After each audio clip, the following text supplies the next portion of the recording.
Hello student, welcome to Unacademy NEET. मैं हूं doctor पूजा व्यास और मैं आप लोगों को पढ़ाने वाली हूं बायोलॉजी, जो कि क्लासेस हम लोगों ने स्टार्ट कर दी थी कल से। और अब हम उसका नेक्स्ट सेशन लेंगे, जिसमें हम पढ़ने वाले हैं डाइवर्सिटी। डाइवर्सिटी के अंदर हम यहाँ पर बाइनोमियल नोमेनक्लेचर, यानी किसी भी लिविंग ऑर्गेनिज्म को नाम कैसे प्रोवाइड किया जाता है उसके बारे में भी डिस्कस करेंगे, और उनको हम कैसे क्लासिफाई करते हैं उसके बारे में भी डिस्कस करेंगे। तो यहाँ पे बहुत सारी चीजें हैं आज हमारे लिए डिस्कशन करने के लिए। लेकिन उससे पहले मैं आप लोगों से बात करना चाहती हूँ, जो आपको कल मेरा सेशन मिला और उसमें जो कमेंट सेक्शन में आप लोगों ने कमेंट किया कि मैम आप लाइव नहीं लेंगे क्या। तो बिल्कुल स्टूडेंट्स, हम लोग लाइव लेंगे, हमारी क्लासेस लाइव ही होंगी। कुछ सर्कमस्टेंसेस ऐसी है कि मैं लॉकडाउन के अंदर ऐसी जगह पे फंस गई हूँ जहां पर मेरे पास में अभी क्या कहते हैं वो सारी चीजें अवेलेबल नहीं है जिसके थ्रू मैं लाइव ले सकूं। और इस वजह से हम अभी के लिए इसी तरीके से क्लासेस लेंगे, लेकिन कुछ ही टाइम में हम लोग जो है लाइव क्लासेस भी अपनी लेंगे, ठीक है। और उसी के साथ में कुछ स्टूडेंट्स जो है वो मुझसे पूछ रहे थे टाइम स्लॉट के बारे में। तो बच्चा, बायोलॉजी की क्लास जो आपकी होगी वो डेली 1 to 2 PM होगी, ठीक है। तो जो बैच है हमारा 2023 का, जिसका नाम है दिशा, यानी कि हम लोग आपको 2 साल के लिए अब दिशा प्रोवाइड करने वाले हैं कि आपको आगे कैसे जाना है, किस तरीके से आपको अपनी जर्नी को तय करना है और नीट के एग्जाम को क्लियर करना है।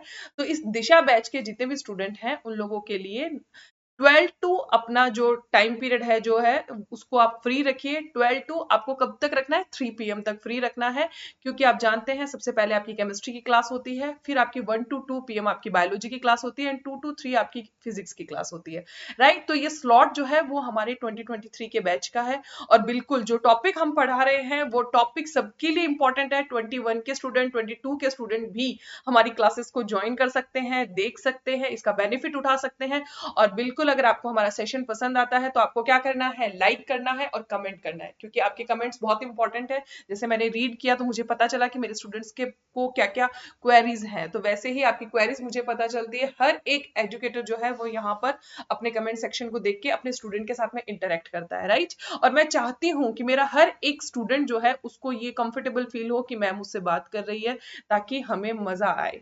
बिल्कुल, जब तक आप मुझसे कनेक्ट नहीं करेंगे, जब तक आपको फील नहीं होगा कि मैम आपके लिए यहाँ पे अवेलेबल है, तब तक आपको पढ़ने में मजा नहीं आएगा और आप मेरी चीजों को समझ ही नहीं पाएंगे, ठीक है। तो चलिए इसी कड़ी में हम स्टार्ट करते हैं हमारा सेशन। अभी देखिए, सबसे पहले हम लोग बात कर लेते हैं, वो जो भी स्टूडेंट हमसे नए जुड़ रहे हैं, जिन्हें नहीं मालूम है मैं कौन हूँ, उनके लिए डॉक्टर पूजा व्यास। मैंने किया है PhD बॉटनी में, मुझे 8 ईयर का एक्सपीरियंस है टीचिंग लाइन में, और मैंने बहुत सारे स्टूडेंट्स जो है उनको पढ़ाया है, ठीक है, जो डिफरेंट मेडिकल कॉलेजेस में है, और आप भी होंगे। ये डेली एक मोटिवेशन लाइन है जो मैं जरूर आपको दूंगी, ताकि आपको बूस्ट मिलता रहे आगे बढ़ने के लिए, राइट। चलिए अभी बढ़ते हैं हम आगे। ये उन स्टूडेंट के लिए जिनके कुछ डाउट्स रहते हैं, जिनको इन्फॉर्मेशन नहीं मिल पाती है, तो उन सभी को अगर इन्फॉर्मेशन चाहिए तो फटाफट से जाइए और हमारा ये जो टेलीग्राम चैनल है इस पे जाकर अब जुड़ जाइए। ये जो हमारा चैनल है, ये चैनल के लिए देखिए आपको पता होना चाहिए हमारा नाम क्या है चैनल का, अनअकैडमी नीट। आपको इसको ज्वाइन करना है और इसके साथ में ये है लिंक, इस लिंक पे जाकर आप इस चैनल को ज्वाइन कर सकते हैं, ठीक है। तो टेलीग्राम जो है उसके लिए आपको अपने मोबाइल फोन में टेलीग्राम को ऐप को डाउनलोड करना होगा। वो आप सभी को बेहतरीन ढंग से आता है, मैं जानती हूँ। चलिए आगे बढ़ते हैं। जितने भी स्टूडेंट हैं जो नीट की तैयारी कर रहे हैं, मैं चाहती हूं कि आप सभी को अभी फटाफट से अनअकैडमी का सब्सक्रिप्शन जो है वो ले लेना चाहिए। रीजन क्या है, क्यों लेना चाहिए? क्योंकि देखिए यहाँ पे हमारे पास में लाइव क्लासेस है, जहां पे आप लाइव इंटरेक्शन कर सकते हैं एजुकेटर के साथ में, और यहाँ पे बहुत ही तरीके से हम यहाँ पे MCQs करवाते हैं, लाइव MCQs करवाते हैं, जिनमें पोल्स बनते हैं, लीडर बोर्ड भी बनता है, जिसमें पता चलता है कि आपकी रैंकिंग क्या रही है उस पर्टिकुलर क्विज के अंदर, राइट। टेस्ट सीरीज है, एनालिसिस भी होता है उनका, आपको आपकी रैंकिंग पता चलती है, लाइव डाउट क्लियरिंग सेशन भी अवेलेबल है। तो आपको उसके लिए हमारा सब्सक्रिप्शन ले लेना चाहिए और प्लीज पढ़ना स्टार्ट करिए। उसके लिए सोचने की जरूरत नहीं है कि अब आपको कि हम ये सब्सक्रिप्शन ले कि नहीं ले, बिल्कुल आपको लेना चाहिए। इसका बेनिफिट आप उठा सकते हैं, मल्टीपल में आपको एजुकेटर मिलते हैं, जो पसंद आता है उसकी क्लासेस अटेंड करिए, राइट।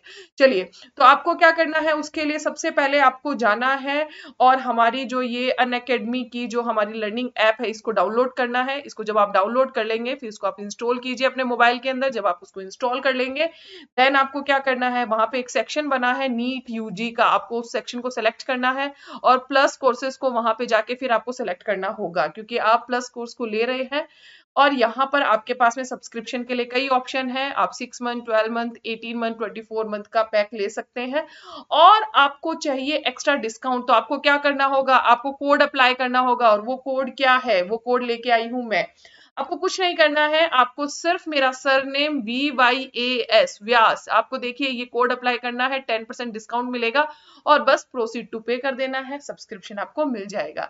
ठीक है, चलिए, तो ये हुई सब्सक्रिप्शन की बात। अब बात करते हैं हमारे टॉपिक की, कि हमने छोड़ा था कि हमने पढ़ा गया था अभी तक इंट्रोडक्टिव पार्ट, जिसमें हमने पता चल गया है कि हमें लाइफ का डेफिनेशन क्या होता है, राइट।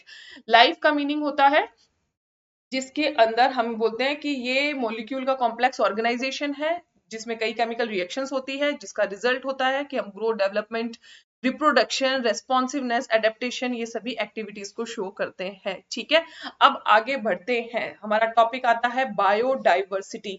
बायो वर्ड जब भी लग जाए आगे तो घबराना नहीं है, क्योंकि हम बायोलॉजी पढ़ रहे हैं, तो इसका मतलब जीवों से है, या फिर आप बोल सकते हैं लाइफ। तो बायोडाइवर्सिटी मीन्स क्या हुआ, देखिए बायोडाइवर्सिटी का मीनिंग हुआ the number and the type of organism present on earth refers to biodiversity.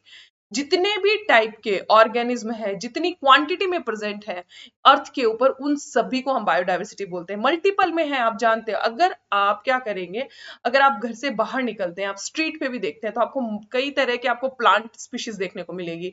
वहीं पे जैसे आप अगर एक मुट्ठी भर रेत अगर अपने साइड से रोड से उठाएंगे, तो आप देखेंगे उसमें चींटियां भी नजर आएंगी आपको, अलग अलग तरह के वहां पे उनमें इंसेक्ट भी आपको नजर आ सकते हैं। तो वो क्या है, वो डिफरेंट टाइप के ऑर्गेनिज्म ही है। अगर आप रोड साइड में देखेंगे, आपको काऊ नजर आ सकती है, डॉग नजर आ सकता है, ठीक है, और आप चलते फिरते एनिमल तो अपने आप को दिख ही रहे होंगे। तो ये क्या है, डाइवर्सिटी तो है। तो आपको सिंपल, मैंने घर से बाहर निकलने के लिए बोला तो इतनी डाइवर्सिटी मिल गई। बट आप सोचिए कि अगर आप किसी फॉरेस्ट में पहुंच गए, तो वहां पे आपको कितने सारे मिलेंगे, क्योंकि फॉरेस्ट के अंदर हमें मल्टीपल में, बहुत ही, हम ये बोल सकते हैं कि अच्छी क्वांटिटी के अंदर हमें बहुत डिफरेंट टाइप के और बहुत ज्यादा क्वांटिटी के अंदर हमें वहां पे ऑर्गेनिज्म देखने को मिल सकते हैं। तो बायोडाइवर्सिटी वहां पे सबसे ज्यादा प्रेजेंट होती है, राइट। चलिए, तो ये आपको याद रखना है, बायोडाइवर्सिटी का मतलब क्या है, जो वेरिएशन हमें देखने को मिल रही है उसे ही, जीवों में जो हम बोलते हैं ना वेरिएशन है, विभिन्नता है, उसी को हम बोल रहे हैं बायोडाइवर्सिटी। क्लियर। अभी देखिए, अगर आपसे क्वेश्चन पूछा जाए कितनी हम बोलते हैं कि डिस्क्राइब्ड स्पीशीज जो है वो प्रेजेंट है, क्योंकि इतने सारी ऑर्गेनिज्म प्रेजेंट है, सभी तो हम लोगों ने ढूंढ नहीं लिए हैं, सभी को हमने डिस्क्राइब नहीं कर लिया है, सबको हम पहचानने नहीं लगे हैं, राइट। तो अभी तक हम ये बोल सकते हैं साइंटिस्ट के थ्रू डिस्क्राइब्ड स्पीशीज कितनी है। क्वेश्चन की तरफ ध्यान देना, क्या पूछा जा रहा है, ठीक है। The number of species that are known and described range between 1.7 to 1.8 million. ठीक है, ये डिस्क्राइब्ड स्पीशीज है, बट टोटल जो हम पहचान चुके हैं, जिनको हमने डिस्क्राइब कर लिया है, आइडेंटिफाई कर लिया है, वो स्पीशीज हैं। पूछा जाए तो आंसर आपका क्लियर होना चाहिए, 1.7 टू 1.8 मिलियन मैंने बोला है, यहाँ पे ध्यान रखना है मिलियन में। लेकिन अगर आपको लिख दिया जाए 17 लाख, है ना, अगर ऐसा भी लिखा जाए तब भी कोई गड़बड़ नहीं होनी चाहिए, क्योंकि आप जानते हैं यहाँ पे सिर्फ क्या गया है, यूनिट को चेंज कर दिया गया है। ठीक है, तो देखिए इतनी स्पीशीज जो है वो नोन है। समटाइम कभी कभी आप लोगों से पूछ लिया जाता है या ऑप्शन में रख दिया जाता है, तो आपको पता होना चाहिए कि देखिए टोटल हम ये बोल रहे हैं कि कितनी स्पीशीज डिस्क्राइब्ड है, जिसमें एनिमल एंड प्लांट स्पीशीज भी आ रही है। लेकिन पर्टिकुलर अगर एनिमल स्पीशीज की बात करेंगे तो कितनी है, हम ये बोले 1.5 मिलियन जो है वो क्या है, वो नॉन एनिमल स्पीशीज है। ठीक है, और अगर हम बात करें प्लांट स्पीशीज की, तो 0.2 मिलियन जो है वो क्या है, प्लांट स्पीशीज है जो नोन है। ठीक है, तो ये इतनी स्पीशीज जो है उनको हमने अभी तक डिस्क्राइब कर लिया है। बट देखिए क्वेश्चन में एनसीईआरटी से ही आएगा, आपको अपने नीट की तैयारी की तरफ ध्यान देना है। नीट में सिर्फ एनसीईआरटी पूछी जाती है, यहीं से एग्जाम्पल लिए जाते हैं, इसीलिए मेरा पूरा फोकस हमेशा एनसीईआरटी पे होता है। फालतू का गॉसिपिंग मैं करना पसंद नहीं करती, मैं नहीं चाहती कि कोई भी तरीके से आपका क्या बोलते हैं ना, माइंड का जो है डाइवर्जन हो, कुछ अलग आप जानने की कोशिश करते हैं, बहुत अच्छी बात है, आप जानिए अगर आपके पास में फ्री टाइम रहता है तो। लेकिन अगर अभी आपको सिर्फ फोकस करना है नीट की तरफ, और आप चाहते हैं कि फर्स्ट टाइम में उसको क्लियर कर ले, तो एक बार के लिए आप भूल जाइए बाकी सब चीजों को, याद रखिए सिर्फ एनसीईआरटी। ठीक है, ये मेरा आपके लिए टिप है, क्योंकि मैं चाहती हूँ आपका सिलेक्शन हो, और बाकी फ्री टाइम रहता है उस टाइम पे आप अपनी एक्स्ट्रा नॉलेज को बढ़ाइए, मैं उसके लिए आपको मना नहीं करूंगी। ठीक है, चलिए, फिर we explorer new area and older ones and new organism are continuously identified. ये लिखना और ये बताना इसलिए जरूरी है, क्योंकि देखिए ऐसा नहीं है कि कोई भी रिसर्च वर्क रुक गया है, रिसर्च हमेशा हर फील्ड में होता रहता है। ये भी एक हम बोलते हैं कि रिसर्च का पार्ट है जहां पे हम न्यू स्पीशीज को आइडेंटिफाई करते हैं।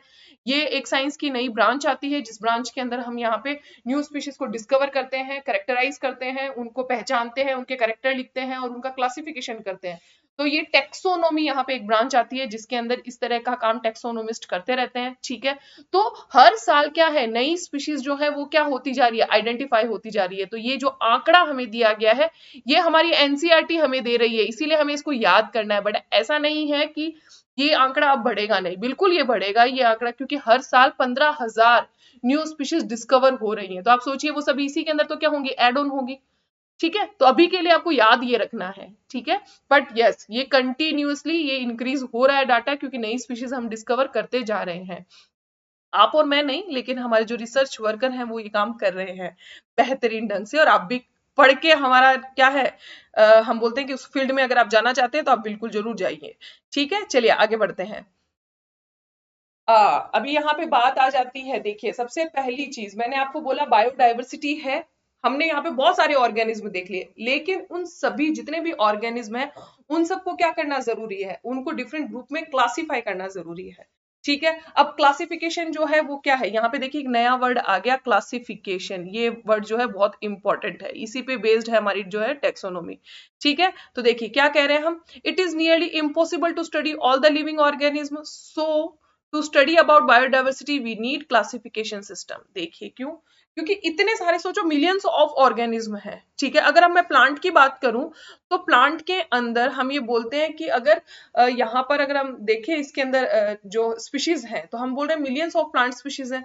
अगर उसमें एंजियोस्पर्म स्पीशीज की बात करेंगे तो हम बोलेंगे कि 2 लाख से ज्यादा, तो क्या बोल रहे हैं हम लोग, ये एंजियोस्पर्म स्पीशीज है सबसे ज्यादा। हम ये बोलते हैं कि प्लांट ग्रुप के अंदर अगर कोई हम बोलते हैं डोमिनेंट अगर कोई है तो वो फ्लावरिंग प्लांट है, राइट। तो इतने सारे फ्लावरिंग प्लांट हैं, इतनी सारी स्पीशीज है, उनको कैसे याद करोगे। फिर देखो एनिमल स्पीशीज का तो कोई हम बोलते हैं ना कि और छोर ही नहीं है, कितनी सारी हैं ये, तो आप कैसे याद करोगे। तो हम क्या कर सकते हैं, हम सिमिलर कैरेक्टर वाले जो जितने भी ऑर्गेनिज्म है उनको एक ग्रुप में रख सकते हैं, ठीक है ना। जब हम उसको एक ग्रुप के अंदर रख देंगे तो हमारे लिए आसान क्या होगा, हमने उस ग्रुप के करेक्टर याद कर लिए कि भाई इस ग्रुप के अंदर ये करेक्टर है, तो उसके अंदर जितने भी एनिमल होंगे ये उनके अंदर भी सेम करेक्टर होंगे। जैसे मैंने एक ग्रुप बना दिया आप लोगों के फ्रेंड्स का, मैंने बोला कि एक ग्रुप जो है वो बहुत ही ज्यादा इंटेलिजेंट है, किस मामले में कि उसको बहुत अच्छी लर्निंग हो जाती है, ठीक है। और एक ग्रुप ऐसा है वो भी बहुत इंटेलिजेंट है, लेकिन किस मामले में कि वो बहुत आसानी से समझ जाता है, ठीक है ना, हर एक टॉपिक को मिनटों में। तो इस कंडीशन में अगर आप देखो तो हमारे पास में 2 ग्रुप हो गए।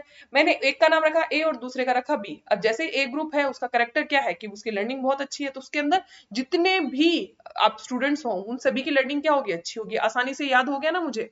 तो बहुत आसान होता है कैरेक्टराइजेशन करना भी और उनको समझना, उनको लर्न करना। तो आसान स्टडी के लिए, इजी है ना, तो इसलिए अपनी स्टडी को आसान बनाने के लिए, हमारी स्टडी को हम बोलते हैं हमारी लर्निंग को इंप्रूव करने के लिए हम लोगों ने क्या कर लिया, क्लासिफिकेशन कर लिया और हमने ग्रुप्स के अंदर उनको डिवाइड कर दिया। ऐसे ग्रुप्स जिसके अंदर क्या है, सिमिलर कैरेक्टर वाले एनिमल्स या फिर प्लांट्स आते हैं, ठीक है। तो इस तरीके से हमने उनको क्या किया, ग्रुप में डिवाइड किया। तो ग्रुप में डिवाइड करने को हम क्या कहते हैं, क्लासिफिकेशन कहते हैं, याद रखना है ये चीज। It is the group of organism into convenient categories taxa based on character, ठीक है। तो देखो ये हमने क्या किया, ये जो ग्रुप हमने रखे हैं इन ग्रुप को हमने क्या बोला है, ये ग्रुप्स क्या है, ये ग्रुप है कैटेगरीज, जिनको हम साइंटिफिकली क्या बोल देते हैं, टेक्सा बोल देते हैं। तो ये जो हमने डिवीजन किया है, ग्रुप्स बनाए हैं, ये कैटेगरीज जो हमने बनाई है इनके अंदर सिमिलर कैरेक्टर वाले ऑर्गेनिज्म आएंगे, ठीक है, क्लियर। जैसे dogs, cats, rice plants are convenient categories we use to study the organism, बिल्कुल। अब डॉग नाम लेते ही हमारे पास में डॉग की बहुत सारी प्रजातियां होंगी, डॉग के बहुत सारे हम बोलते हैं ना कि हमें देखने को मिल जाते हैं, कई उसके अंदर हमें वैरायटी देखने को मिलती है। लेकिन जैसे ही डॉग बोलते हैं उनका जो बेसिक उनके जितने भी कैरेक्टरिस्टिक्स हैं वो हमारे दिमाग में आ जाते हैं, बिल्कुल, है ना। उनके पास में कैनाइन्स होते हैं, वो क्या है, वो मांसाहारी होते हैं, ठीक है ना, कॉर्निवोरस होते हैं वो, उनके 4 लेग, वो हम बोलते हैं कि 4 उनके पास में लेग होते हैं, ठीक है। उनका आप जैसे ही डॉग आप बोलते हैं ना, उनके जितने भी उनकी टेल, उनका जो स्ट्रक्चर है वो आपके दिमाग में आ जाता है बेसिक। उसके बाद में जैसे ही वैरायटी का नाम लेंगे तो फिर उसमें तो देखो पेमिलियन भी आ जाता है, बहुत ही क्यूट सा डॉग होता है, राइट। और एक वो वोडाफोन वाला जो डॉग है वो भी आपने देखा होगा, वो भी बड़ा क्यूट सा पपी होता है, राइट। तो यहाँ पे हमारे पास में जैसे वैरायटी की बात करेंगे तो फिर वहां पे उनमें हमें फीचर्स और भी अलग देखने को मिलेंगे, लेकिन बेसिक फीचर सबके सिमिलर ही होंगे। तो इस तरीके से क्या है, ये जब भी कैट है, राइस है, प्लांट्स है, ये सभी क्या है, ये डिफरेंट डिफरेंट हम बोल रहे हैं कि कैटेगरीज हैं, ठीक है। और इन कैटेगरीज को ही हम साइंटिफिकली क्या बोलते हैं, टेक्सा बोलते हैं। क्लियर। तो scientific term of categories is taxa.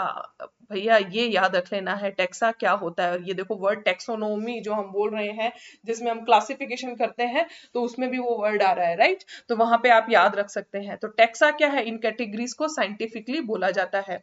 बहुत ही क्लियर है, आसानी से याद हो जाने वाली टर्म है, बहुत शानदार तरीके से आपने याद कर लिया अभी, राइट। चलिए अभी आगे बढ़ते हैं। For example animals, mammals, dogs are all taxa. बिल्कुल, एनिमल्स जो है वो भी टेक्सा ही है, एक ग्रुप है। मैमल्स भी ग्रुप है, डॉग भी क्या है, ग्रुप है। ये सभी टेक्सा है। But you know that dog is a mammal and mammals are animals, therefore animals, mammal, dogs represent taxa at different level। ये समझने वाली बात है। क्यों? क्योंकि देखिए हर एक ग्रुप जो है वो क्या है, वो कैटेगरी ही है, ठीक है, वो क्या है, टेक्सा है। लेकिन हर एक ग्रुप जो है वो डिफरेंट लेवल का हो सकता है ना। कैसे हो सकता है लेवल का, कि जैसे डॉग है, ये डॉग्स जो है वो सभी मैमल है, और जितने भी जो मैमल्स हैं वो सभी एनिमल्स हैं। लेकिन एनिमल के अंदर केवल मैमल्स ही थोड़ी ना आते हैं, एनिमल के अंदर क्या है, मैमल्स के साथ साथ में आप देखो ना, उसमें इन्वर्टिब्रेट्स भी आते हैं, उनके अंदर स्पीशीज, हम बोलते हैं कि फिशेस भी आती हैं, उनके अंदर रेप्टाइल्स भी आते हैं, एम्फीबियंस भी आते हैं, ये सभी आ रहे हैं एनिमल्स के अंदर। तो हम क्या कह रहे हैं, एनिमल्स तो फिर एक कैटेगरी हो गई, एक टेक्सा ऐसा हो गया जो क्या है, हायर कैटेगरी है, जो आप ये बोल सकते हो कि ऐसी कैटेगरी है जिसके अंदर इंक्लूड है मैमल, तो उसका रैंकिंग क्या हो गई, थोड़ी अपर रैंकिंग हो गई। और मैमल्स अगर हम देखेंगे तो रैंकिंग वाइज वो क्या आ जाएगा, उससे थोड़ा कम होगा। अब मैमल्स में भी केवल डॉग थोड़ी ना आ रहे हैं, डॉग के अलावा कैट भी आ रहे हैं, आप होमोसेपियंस, आप लोग भी उसी के अंदर आते हैं, राइट। ठीक है, आप अगर अपने बाहर निकलेंगे, आप काऊ को देखेंगे, बफेलोस को देखेंगे, ये सभी भी क्या है, मैमल्स ही हैं। तो आप देखो मैमल्स के अंदर केवल डॉग नहीं आ रहे हैं, डॉग के अलावा और भी बहुत सारी ऐसी स्पीशीज हैं जो उसके अंदर आती हैं। तो मैमल्स क्या हो गई, मैमल्स जो है वो डॉग से थोड़ी हायर रैंकिंग वाली कैटेगरी हो गई। इसका मतलब क्या हो गया, ग्रुप जो है वो हम डिवाइड जरूर कर रहे हैं, लेकिन ये हर जो ग्रुप है, हर जो कैटेगरी है, वो अलग अलग लेवल की हो सकती है, उनकी रैंकिंग जो है वो अलग अलग हो सकती है, ठीक है ना। तो ये याद रखना जरूरी है, बहुत इंपॉर्टेंट है, और यहां से एमसीक्यू बनता है आपका, बहुत इंपॉर्टेंट एमसीक्यू बनता है, जिसको आपको लर्न करना होगा, ठीक है। चलिए ये इंपॉर्टेंट लाइन है, इसको इंपॉर्टेंट मार्क करेंगे। आगे बढ़ते हैं। देखिए यहां पे आ जाता है टेक्सोनोमी, सॉरी, टेक्सोनोमी। ये देखिए टेक्सोनोमी, टेक्सोनोमी साइंस की वो ब्रांच है जिसके अंदर हम स्टडी करते हैं किसके बारे में, ये जो क्लासिफिकेशन है, ये क्लासिफिकेशन किस तरीके से किया जाता है और कौन से रूल्स जो हैं उसमें अप्लाई किए जाते हैं। हम ऐसे ही ग्रुप डिवाइड नहीं कर देंगे आपकी और मेरी मर्जी से, उसके लिए पर्टिकुलर प्रोसीजर होता है, प्रिंसिपल्स हैं उसके कुछ, जिसको हमें फॉलो करना होता है, और जिसके बेसिस पे ही हम ये क्लासिफिकेशन कर पाते हैं। मैंने आपको बोला ना टेक्सोनोमी जो है, वहां पर क्लासिफिकेशन के बारे में ही हम बात कर रहे हैं, इंपॉर्टेंट है ये। तो फादर ऑफ टेक्सोनोमी कौन है, कैरोलस लीनियस। कैरोलस लीनियस का नाम सबने सुना होगा, नहीं सुना है, जो भी हमारे नए बच्चे हैं 10th से अभी आए हैं 11th में, उन सभी के लिए, कि टेक्सोनोमी अगर जब भी वर्ड आए तो वहां पे कैरोलस लीनियस सबसे पहले आएगा। क्यों?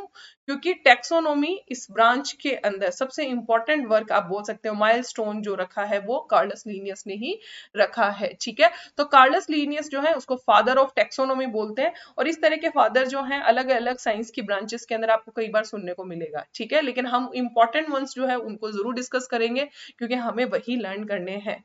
चलिए, तो टेक्सोनोमी अगर हम पूछें तो कौन सी है ब्रांच साइंस की, वो ब्रांच है जिसमें प्रिंसिपल एंड प्रोसीजर जो है क्लासिफिकेशन के, उसके बारे में स्टडी की जाती है, राइट। अब देखिए टेक्सोनोमी जो है उसको भी आप डिवाइड कर सकते हो ऑन द बेसिस ऑफ कि किस तरह के प्रिंसिपल को यूज किया जा रहा है, ठीक है, कौन से प्रोसीजर को यूज किया जा रहा है। तो उस बेसिस पे अगर हम बात करें तो देखिए ये दो तरह की हो सकती है, एक तो हो सकती है क्लासिकल, ठीक है, और दूसरी जो है वो है आपकी मॉडर्न टेक्सोनोमी। तो क्लासिकल टेक्सोनोमी जो है वो किस पे डिपेंडेंट होती है, केवल और केवल मोर्फोलॉजिकल, मोर्फोलॉजिकल जो कैरेक्टरिस्टिक्स हैं, बाहर से दिखने वाले कैरेक्टर को मोर्फोलॉजिकल बोलते हैं। ये नया वर्ड है, जो भी नए स्टूडेंट है उनके लिए। मोर्फो का मतलब क्या होता है? ये मोर्फो का मतलब हो गया एक्सटर्नल फीचर, बाहर से दिखने वाले जो करेक्टरिस्टिक्स होते हैं उनको ध्यान में रखते हुए हम उनको अलग अलग ग्रुप के अंदर डिवाइड करते हैं। तो दैट इज क्लासिकल टेक्सोनोमी, ठीक है। लेकिन मॉडर्न जो टेक्सोनोमी आ गई है अभी जो है, उसके अंदर हम किन किन चीजों को ध्यान रखते हैं? हम केवल एक्सटर्नल करेक्टरिस्टिक्स को ही नहीं देख रहे हैं, यहाँ पे उसके इंटरनल स्ट्रक्चर को भी हम देखते हैं। जैसे प्लांट है तो प्लांट के अंदर उसके हम इंटरनल स्ट्रक्चर को भी ध्यान में रखेंगे, केवल बाहरी करेक्टरिस्टिक्स है केवल उन्हीं को ध्यान में नहीं रख रहे हैं, ठीक है। डेवलपमेंट प्रोसेस की उनका डेवलपमेंट किस तरीके से हुआ है उसको भी हम ध्यान में रखते हैं। क्लासिफिकेशन के अंदर कैसे ध्यान रखा, जैसे कि अब आप क्लासिफिकेशन जब करेंगे एनिमल किंगडम का, तब आप वहां देखेंगे सबसे बेसिक जो हम बोल रहे हैं ना कि उसमें सबसे पहले हम पढ़ते हैं वहां पे पोरीफेरा के बारे में, स्पंजिस के बारे में सबसे पहले पढ़ते हैं, ठीक है। स्पंजिस के बाद में फिर हम किसके बारे में पढ़ते हैं? निडेरियंस के बारे में पढ़ते हैं, ठीक है। निडेरिया के बारे में बाद में हम किसके बारे में पढ़ते हैं कि उसके बाद में हम पढ़ते हैं टीनोफोरा पढ़ते हैं, फिर प्लेटी हेलिमंथिस पढ़ते हैं। तो ये सभी क्या है? ये उनका डेवलपमेंट प्रोसेस है, ठीक है ना। कौन किससे डेवलप हुआ उसी आधार पे हम उसी सीरीज के अंदर उनको पढ़ रहे होते हैं, ठीक है। अब बात करेंगे अगर पोरीफेरा की, तो पोरीफेरा तो ब्लाइंड है, हमें पता ही नहीं है पोरीफेरा से आगे कौन डेवलप हुए, लेकिन निडेरिया से आगे कौन डेवलप हुई हमें पता है, प्लेटी हेलिमंथिस ग्रुप जो है वो आता है, ठीक है। तो उसी सीरीज के अंदर हम उसको क्लासिफाई करके और उसी सीरीज के अंदर हम पढ़ते भी हैं। तो यहाँ पे डेवलपमेंट प्रोसेस जो है उसको भी इंक्लूड किया गया है, वेरी वेरी इंपॉर्टेंट, ठीक है ना, ये ध्यान रखना है आपको। और उसके साथ में इकोलॉजिकल इंफॉर्मेशन ऑफ ऑर्गेनिज्म बहुत जरूरी है, क्योंकि देखिए कई बार क्या होता है कि हमें एक ही स्पीशीज की कई वैरायटी देखने को मिलती है। अब उस वैरायटी के अंदर हमें क्या मिलते हैं? डिफरेंट कैरेक्टर देखने को मिलते हैं। अब वो डिफरेंट कैरेक्टर उनमें डेवलप कैसे होते हैं? क्योंकि वो सब अलग अलग एनवायरमेंट में प्रेजेंट है, तो उनके अंदर क्या आ जाता है? अपने एनवायरमेंट के अकॉर्डिंग वो अडेप्टेशन ले आते हैं, एक नई वैरायटी डेवलप हो जाती है। तो इकोलॉजिकल कंडीशन जो है उसकी आसपास का जो एनवायरमेंट है उसके बारे में भी हमें नॉलेज होना चाहिए, क्योंकि जब आसपास का एनवायरनमेंट जो है वो उनके फीचर्स पे, उनके एक्सटर्नल कैरेक्टर पे, उनके इंटरनल कैरेक्टर्स के ऊपर इफेक्ट डालता है। जैसे जीरोफाइट प्लांट्स के बारे में आप देख लो, ड्राई कंडीशन के अंदर रहते हैं, डेजर्ट कंडीशन में रहते हैं, तो उनकी लीफ कैसी होती है? निडल लाइक होती है, राइट। लेकिन अगर आप बात करोगे, अगर हम किसी ऐसे एरिया के अंदर जैसे जहां पे बहुत बारिश हो रही है, बहुत रेनी जहां पे एरिया, वहां पे अगर आप लीफ देखोगे तो वहां पे तो निडल लाइक नहीं है, ठीक है। तो ये जो है, ये करेक्टर जो उनमें चेंजेस देखने को हमें मिल रहे हैं वो किस आधार पे है? उनकी इकोलॉजिकल एनवायरनमेंट के अकॉर्डिंग। तो वो भी अब हम क्या करते हैं, उसको भी हम क्या, हमारे मॉडर्न जो टेक्सोनोमी की स्टडी हम करते हैं उसके अंदर उसको भी हम ध्यान रखते हैं, ठीक है। तो ये आ जाते हैं बेसिस के अंदर। क्लियर? चलिए देखिए, अगर क्लियर हो रहा है, अगर मजा आ रहा है पढ़ने के अंदर, हर एक वर्ड और हर एक लाइन आपको अच्छे से समझ में आ रही है, तो लाइक भी करना है, कमेंट भी करना है और मेरे सेशन को शेयर भी करना है। जब तक मैं लाइव आना शुरू करूं, और तब तक मुझे इतना मोटिवेशन मिल जाना चाहिए कि जब मैं आऊं तो मैं आप लोगों से इंटरेक्ट करूं, तो मुझे आप लोगों के नाम मालूम हो कि अरे ये स्टूडेंट जो है ये तो मुझे मुझे कमेंट सेक्शन में कमेंट करता है और मैं इसको जानती हूँ, राइट। ऐसा होना चाहिए, तो मजा आएगा इंटरेक्शन करने में, राइट। चलिए अभी आगे बढ़ते हैं। सिस्टमैटिक्स जो है ये भी क्या है? ये अभी देखो एक नई ब्रांच है। सिस्टमैटिक्स जो है ये हम बोलते हैं कि जो वर्ड आया है सिस्टमैटिक्स के अंदर, जो वर्ड है सिस्टमा, ये सिस्टमा जो है ये लैटिन वर्ड है, ठीक है। और इसके अंदर हम क्या करते हैं? सिस्टमेटिकली अरेंज करते हैं, ठीक है। अब यहाँ पे देखो इंपॉर्टेंट क्या है, सिस्टमेटिक एक्चुअल में क्या हो गया, टेक्सोनोमी के अंदर, मॉडर्न जो टेक्सोनोमी आई जहां पर हम लोग ने क्या किया, हमने उनका डेवलपमेंट प्रोसेस भी देखा है। तो यहीं से क्या हो गया, कॉर्डस लीनियस ने क्या किया, एक नई ब्रांच जो है उसको इजाद कर दिया, सिस्टमेटिक्स, जिसके अंदर हम उन जितने भी ऑर्गेनिज्म है उनका इवोल्यूशनरी रिलेशनशिप भी देखते हैं। इवोल्यूशन का मतलब क्या होता है कि एक स्पीशीज का दूसरी पुरानी स्पीशीज से डेवलपमेंट हो जाना, नए कैरेक्टरिस्टिक्स का आ जाना, ठीक है, नई स्पीशीज का डेवलपमेंट हो रहा है, तो इवोल्यूशन हो गया। अब उस एक जो नई बनी स्पीशीज है उसका पहले से जो प्रेजेंट स्पीशीज है उसके साथ में किस तरह से रिलेशन है, उससे अगर डेवलपमेंट हुआ है तो वो डेवलपमेंट किन किन पार्ट में हुआ है, ठीक है। जैसे प्लेटी हेलिमंथीज है, प्लेटी हेलिमंथीज के बाद में एस्के हेलिमंथीज आते हैं। प्लेटी हेलिमंथीज के अंदर आप क्या देखते हो कि वो एसिलोमेट है, जबकि आप जब एस्के हेलिमंथीज देखते हो तो अब वो क्या है, वो स्यूडोसिलोमेट हो जाते हैं। एसिलोमेट का मतलब होता है जिसमें सिलोम यानी बॉडी कैविटी प्रेजेंट नहीं होती है, ठीक है। और स्यूडोसिलोम का मतलब क्या होता है, जिसमें बॉडी कैविटी तो प्रेजेंट होती है बट वो किसी जो हमारी एम्ब्रियोनिक लेयर है मीजोडम उससे डेवलप नहीं होती, ठीक है। तो हम यहाँ पे क्या बोल रहे हैं, ये डेवलपमेंट है, ये नया करेक्टर आ गया, बॉडी कैविटी फॉर्म हो गई, ठीक है, इस तरीके से क्या है, ये जो है ये एक दूसरे का क्या है, एक दूसरे के साथ में रिलेशनशिप है, पर वो रिलेशन क्या है, इवोल्यूशनरी है ना, डेवलपमेंट जो है रिलेशनशिप है। तो उसी को हमने किसमें इंक्लूड कर दिया, सिस्टमैटिक्स के अंदर इंक्लूड कर दिया। हमने नहीं किया, कार्लस लीनियस ने किया है। हाँ, हम लोग याद करने में थोड़ा, बोलचाल की भाषा में थोड़ा अच्छा लगता है कि हमने ऐसा कर दिया है, तो वो चीजें हमें क्या होती है, हमारे से कनेक्ट हो जाती है ना, तो अच्छे से याद रहती है। ठीक है, तो सिस्टमेटिक्स जो है वो साइंस की एक नई ब्रांच निकाली यहाँ पे कार्लस लीनियस ने, जिसके अंदर हम क्या करते हैं, इवोल्यूशनरी रिलेशनशिप को ऐड करते हैं। ये इंपॉर्टेंट है बच्चा, ये पूछा जाता है। तो सबसे पहले तो याद रहना चाहिए कि सिस्टमा वर्ड कहाँ से आया है, तो सिस्टमा आया है, ये एक लैटिन वर्ड है, ठीक है, जिसका मतलब होता है सिस्टमेटिक अरेंजमेंट, है ना, कौन किससे डेवलप हुआ। और यहाँ पे किसको ध्यान में रखा गया है, इवोल्यूशनरी रिलेशनशिप को। क्लियर, चलिए आगे बढ़ते हैं। अभी देखिए, सिस्टमा नेचुरी, ये बहुत इंपॉर्टेंट बुक है। वैसे तो बुक कार्लस लीनियस ने कई लिखी है, ठीक है ना, बट उसमें से सबसे इंपॉर्टेंट आ जाती है हमारी सिस्टमा नेचुरी। ये बुक जो है वो कार्लस लीनियस ने लिखी है, ये पूछा जाता है, बड़ा इंपॉर्टेंट और इजी सा क्वेश्चन है ये। जिसके अंदर देखिए, सिस्टमा नेचुरी जो है, इसी बुक के अंदर उन्होंने हमें क्या बताया है, हमें सिस्टमेटिक्स के बारे में बताया है, ठीक है, बाइनोमियल नोमेनक्लेचर किस तरीके से नेमिंग की जाती है उसके बारे में भी हमें बताया है। तो सिस्टमेटिक्स वर्ड जो है लैटिन वर्ड है, और इसको जो है इसके बारे में हमें बताया है किसने, कार्लस लीनियस ने ही। ठीक है, तो इस बुक का नाम आप याद रखेंगे, बहुत ही इंपॉर्टेंट है। ठीक है, तो हमने क्या क्या जान लिया, क्लासिफिकेशन क्यों इंपॉर्टेंट है, कैसे किया जाता है, फिर हमने जाना टेक्सोनोमी के बारे में और सिस्टमेटिक्स के बारे में। और कार्लस लीनियस, ये जो साइंटिस्ट है, देखिए इसका फोटो यहाँ पे दिया गया है ना, इसको याद कर लीजिए अपने दिमाग में, है ना, बहुत ही क्या बोलते हैं ना, इंपॉर्टेंट साइंटिस्ट हैं ये टेक्सोनोमी के अंदर, क्योंकि ये फादर हैं टेक्सोनोमी के। क्लियर, अब फोटो देख लिया तो याद हो जाएगा, कई बार देखी हुई विजुअलाइज चीजें हमें बहुत अच्छे से याद होती है। राइट, आगे बढ़ते हैं। अब देखिए, बेसिक प्रोसेस ऑफ टेक्सोनोमी, ये इंपॉर्टेंट है ना, ये क्वेश्चन भी पूछा जाता है। तो ये किस तरह से हम क्लासिफिकेशन करेंगे, तो एक्चुअल में टेक्सोनोमी में हम क्या क्या करते हैं। टेक्सोनोमी में हम सबसे पहला काम तो कर रहे हैं करेक्टराइजेशन का, दूसरा काम कर रहे हैं आइडेंटिफिकेशन का, तीसरा काम कर रहे हैं क्लासिफिकेशन, और फोर्थ काम कर रहे हैं नोमेनक्लेचर। चारों ही चीजों को समझ लीजिए। करेक्टराइजेशन का मतलब क्या हो, किसी को आपने देखा और उसके कैरेक्टर्स की लिस्ट बनाई। जैसे आपने मुझे ही देखा, मुझे देख के आपने क्या बोला कि हाँ भैया ये मैम बाहर से दिखने में कैसी दिख रही है, कि इनके घुंघराले से बाल है, सांवली सी दिखती है, ठीक है ना, थोड़ी मोटी सी नजर आ रही हैं, कई अजीबोगरीब तरीके से करेक्टराइजेशन मेरा कर देंगे, लेकिन ये वाला करेक्टराइजेशन यहाँ पे नहीं करना है। करेक्टराइजेशन किस तरीके का होता है, जब हम ऑर्गेनिज्म की बात करते हैं, उनके बारे में बात करेंगे, जैसे मेरे बारे में बात करेंगे, तो मैं क्या हूं, मेरे दो क्या हैं, आईज हैं, ठीक है, ईयर है, नोज है, लिप्स है, ठीक है, ये मेरा फेस आपको नजर आ रहा है। अब इसको अगर आप देखेंगे और अगर आप किसी काऊ को देखेंगे तो उसके फेस में आपको डिफरेंस नजर आएगा कि नहीं आएगा, उसके तो आपको सींग भी नजर आएंगे, मेरे तो सींग नजर नहीं आ रहे हैं। तो ये क्या है, ये करेक्टराइजेशन है। तो आप किसी ऑर्गेनिज्म को जब देखते हो तो सबसे पहले उसके करेक्टर की लिस्ट बनाते हो। सेकंड काम आप क्या करते हो, आइडेंटिफिकेशन का करते हो। अब उसको देखकर आप आइडेंटिफाई कर लोगे, मुझे देख के आप बता दोगे कि भाई मैं मैमल हूँ, बिल्कुल मैं मैमल हूँ, ठीक है। तो अब ये चीज काऊ को देख के भी आप बता दोगे कि हाँ भाई वो मैमल है। लेकिन यहीं पे अगर आपको स्नेल देखने को मिल जाए, ये देखिए फोटो के अंदर भी आपको दिया गया है, ये स्नेल देखने को मिल जाए और इसके ऊपर देखो आपको क्या दिखाई दे रहा है, ये ऊपर से इसका शेल नजर आ रहा है ना। जैसे आप इसका ये शेल देखते हो आपको पता चल जाता है ये कौन से ग्रुप का मेंबर है, ये मोलस्का का मेंबर है, ठीक है। तो ये आपको नजर आ जाता है इसको देखते हैं। इसी तरीके से क्या है, ये आपने करेक्टराइज किया, करेक्टराइज करके आपने उसको आइडेंटिफाई किया। लेकिन ये अभी तो हमें क्या है, पूरा क्लासिफिकेशन हम कर चुके हैं, करेक्टराइजेशन कर चुके हैं, तो बहुत आसानी से समझ आ जाता है। लेकिन जब ये साइंटिस्ट ने शुरुआत की होगी तब क्या किया होगा, तब सबसे पहले उसका करेक्टराइज किया होगा, फिर उसको आइडेंटिफाई किया कि हाँ भाई ये जो करेक्टर है सारे के सारे इस ऑर्गेनिज्म के हैं, पहचाना उसको अच्छे से। फिर उसके बाद में उसको क्या कर दिया, ग्रुप के अंदर क्लासिफाई किया कि हाँ भैया इसको कहाँ रखा जाना चाहिए, तो उसको वहां पे रखा गया, तो उसको क्लासिफिकेशन किया गया। एंड जब क्लासिफिकेशन उसका हो गया उसके बाद में उसको क्या दिया गया, नाम प्रोवाइड किया गया कि भैया नाम भी तो जानना चाहिए।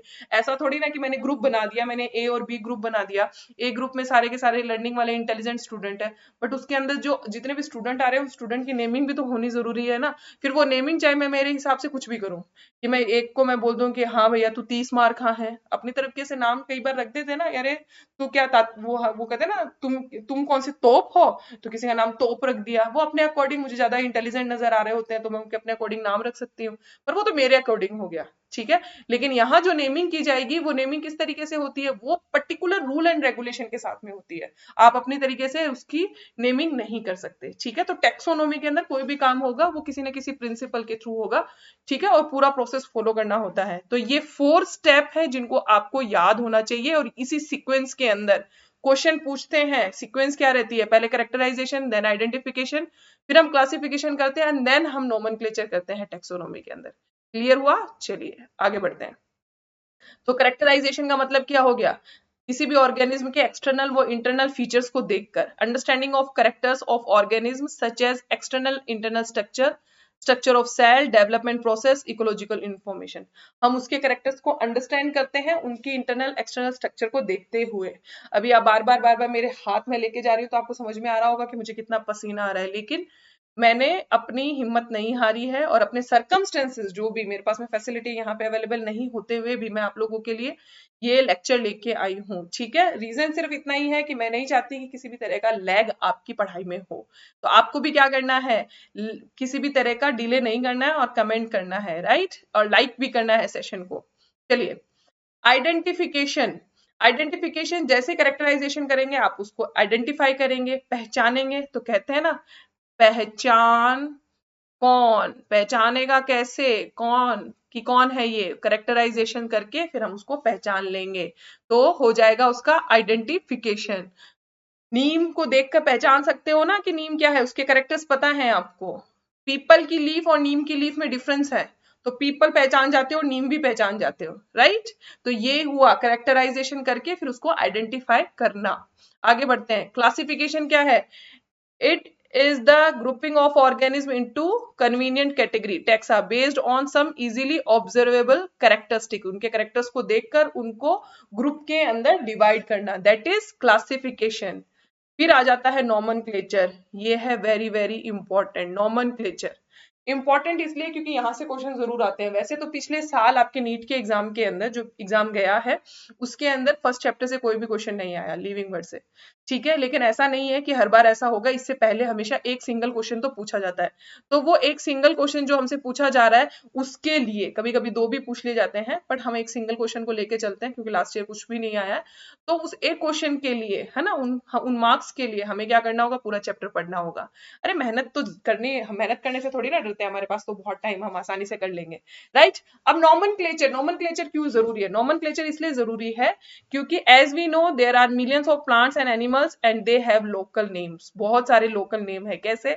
अभी देखो, सबसे अच्छा एग्जाम्पल जो लेके चलते आए हैं या मैं हमेशा बताती हूँ, बहुत मुझे याद भी आसानी से हो गया था वो, जैसे कि आलू है, ठीक है, उसको आप पोटैटो भी बोलते हो, और मुंबई में मैंने पढ़ाया है तो उसको बटाटा बोला जाता है, क्योंकि मुझे ये इसलिए अच्छा लगता है कि मैंने बटाटा बड़ा बहुत खाया है वहां पे अपने टीचिंग लाइफ में। तो वही है ना, बटाटा भी बोला जाता है। लेकिन अब देखो, बटाटा अगर मैं बोलूंगी, अगर यहाँ राजस्थान में आके, तो वो पहचानेंगे नहीं कि भाई बटाटा क्या है। लेकिन आजकल बॉलीवुड मूवीज बहुत देखते हैं तो सबको बटाटा बड़ा बहुत ही अच्छे से याद हो जाता है। बट ऐसे बहुत सारे प्लांट्स हैं जिनको अलग अलग नेम से बुलाया जाता है, ठीक है। ऐसे बहुत सारे एनिमल है, उसको अलग अलग नाम से बुलाया जाता है। जैसे डॉग है, डॉग को क्या है, हम डॉग भी बोल रहे हैं, कुत्ता भी बोल रहे हैं, कुकुर भी बोला जाता है ना, तो उसके भी नेम क्या हो गए, अलग अलग हो गए। तो अगर हम ये नाम को किसी एक रीजन से दूसरे रीजन में इंडिया में ही बोलने के लिए जाएंगे तो पहचान नहीं पाएंगे, तो वर्ल्ड वाइड तो सोचो भूल ही जाओ। तो इसके लिए हमें क्या चाहिए, हमें एक ऐसा नाम चाहिए जिसको वर्ल्ड वाइड किसी भी एरिया में जाए इस नाम से पुकारा जाएगा, तो वो उसको इजीली उसको क्या कहते हैं ना, पहचाना जा सके ना, तो उसकी नेमिंग जो है पूरे वर्ड में एक जैसी हो, उसके लिए हम क्या करते हैं, नॉमेनक्लेचर करते हैं, ठीक है ना। तो local names would vary from place to place even within country, create confusion also, hence need to standardize the naming of living organisms such that the particular organism known by the same name all over the world, this process is called nomenclature। तो naming provide करने की जो विधि है, जो process है, उसे ही हम nomenclature कहते हैं।